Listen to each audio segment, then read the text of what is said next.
was a drug abuser when I was young. I basically came from a broken home and was homeless at 12 and became hepatitis C infected. I was able to go to rehab and turn my life around. I actually was case manager for South Jersey AIDS Alliance, and I drove limousines on the weekends, to help ends meet. And I met someone, he asked me if I wanted to attend the fight, and I said, sure. And at that time, since I drove limo, I went right after work and I was wearing a tuxedo. So little did I know that he was actually a reporter for this internet station called Latino Sports.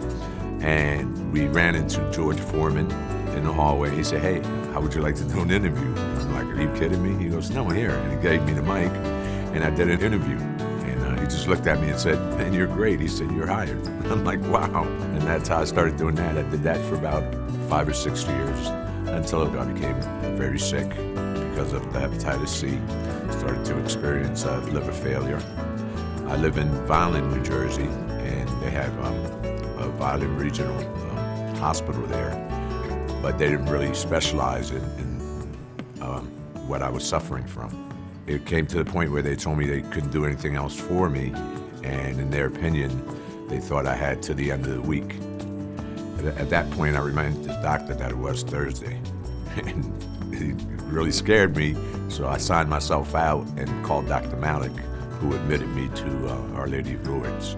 I was there for about a month and a half before I was evaluated and was able to be put on the transplant list, at which time, a week and a half later, I underwent the procedure. I was a very extreme case. I could barely walk.